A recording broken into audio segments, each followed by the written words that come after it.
प्रिय मित्रों, आप सभी को जय मसीह की। हम आशा करते हैं कि आप इस चैनल के माध्यम से परमेश्वर के वचन की सही शिक्षा को प्राप्त कर पा रहे हैं और हमारा यही प्रयास होता है कि आपको स्पिरिचुअली आत्मिक रूप से प्रभु में आगे बढ़ा सकें।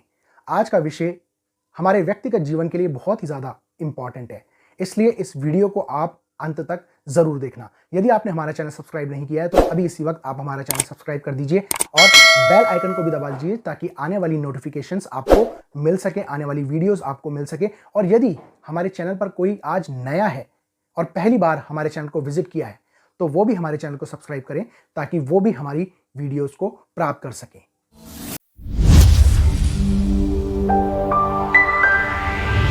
आज मैं आप लोगों से एक प्रश्न करूं कि इस दुनिया में ऐसी कौन सी चीज है जो हमारे आत्मिक जीवन के लिए बहुत ही ज्यादा खतरनाक है। मुझे नहीं पता आपका आंसर क्या होगा, लेकिन बाइबल बताती है हमारे आत्मिक जीवन के लिए जो चीज सबसे ज्यादा खतरनाक है वो ये है, घमंड, प्राइड। घमंड एक ऐसी चीज है जो व्यक्ति के जीवन को, व्यक्ति के आत्मिक जीवन के ऊपर बहुत ही ज्यादा गहरा प्रभाव डालता है। अगर व्यक्ति घमंड से भर जाता है तो परमेश्वर ऐसे व्यक्ति को पसंद नहीं करता। यदि आप परमेश्वर के वचन में देखें तो वहां पर पहला पतरस उसका 5 अध्याय और उसके 6 पद में इस प्रकार से लिखा है, परमेश्वर अभिमानियों का विरोध करता है परंतु दीनों पर अनुग्रह करता है। इसलिए परमेश्वर के बलवंत हाथों के नीचे दीनता से रहो जिससे वह तुम्हें उचित समय पर बढ़ाए। प्रिय, परमेश्वर का वचन यहां पर साफ और स्पष्ट इस बात को बताता है कि परमेश्वर अभिमानियों से घृणा करता है। परमेश्वर को घमंड हमारे जीवन में बिल्कुल भी पसंद नहीं है। मैं इस बात पर मनन कर रहा था और मैं सोच रहा था कि क्यों परमेश्वर अभिमानियों से या घमंड करने वालों से या अहंकारियों से इतना ज्यादा घृणा करता है। तो मैंने सोचा कि परमेश्वर यदि किसी भी चीज को नहीं पसंद करता तो वो हमारे लाभ के लिए ही है, क्योंकि वो चीज हमारे जीवन को बर्बाद करती है। और हम इस बात को पाते हैं कि घमंड एक ऐसी चीज होती है जो हमारे व्यक्तिगत जीवन पर, आत्मिक जीवन पर प्रश्न चिन्ह को लगाती है। परमेश्वर क्यों घमंड को हमारे जीवन में पसंद नहीं करता? क्योंकि परमेश्वर हमारे जीवन में सब कुछ अच्छा चाहता है।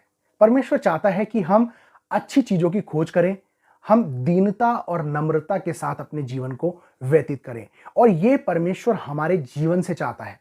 यदि आप नीति वचन उसका 16 अध्याय और उसके 18 पद में पढ़ें तो वहां पर इस प्रकार से लिखा है, विनाश से पहले गर्व और ठोकर खाने से पहले घमंड आता है।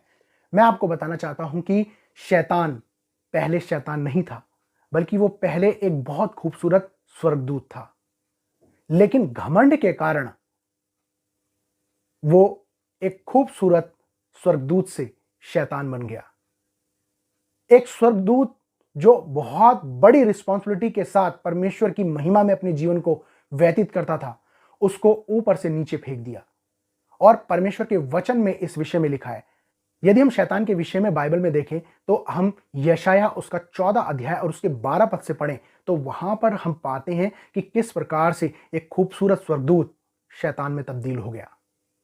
यदि हम यशाया उसका 14 अध्याय और उसके 12 पद से पढ़ें तो वहां पर इस प्रकार से लिखा है, हे भोर के चमकने वाले तारे, तू कैसे आकाश से गिर पड़ा है।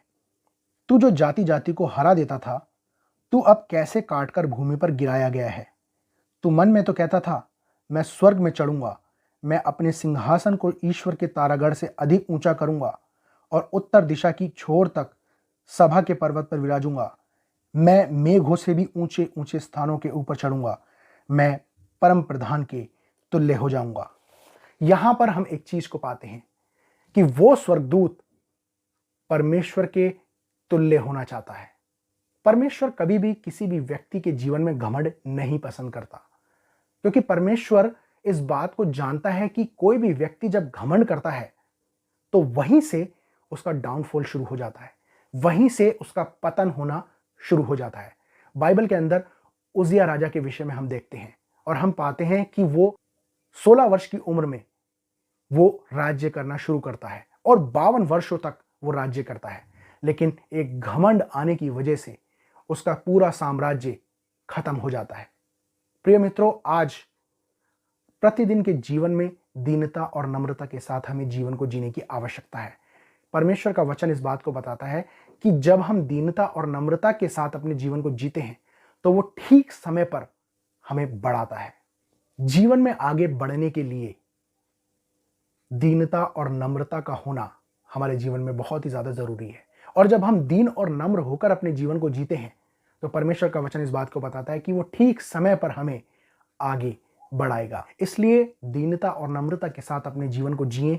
परमेश्वर का वचन हमें यही बताता है और परमेश्वर हमें ठीक समय पर आगे बढ़ाएगा, क्योंकि घमंड करने वाला व्यक्ति एक ना एक दिन गिर जाता है। जब इतना बड़ा स्वर्गदूत स्वर्ग से नीचे गिरकर जमीन पर एक शैतान बन गया तो मनुष्य क्या चीज है। इसलिए अपने जीवन में दीनता और नम्रता के साथ अपने जीवन को व्यतीत करें। परमेश्वर की उपस्थिति में, उसकी प्रेजेंस में आगे बढ़ते जाएं और अपने जीवन से परमेश्वर के कामों को पूरा करते जाएं। यदि आपका कोई भी प्रार्थना का विषय है, आप कमेंट बॉक्स में जाकर अपना प्रार्थना का विषय दे सकते हैं ताकि हम आप लोगों के लिए प्रार्थना कर सकें। Thank you.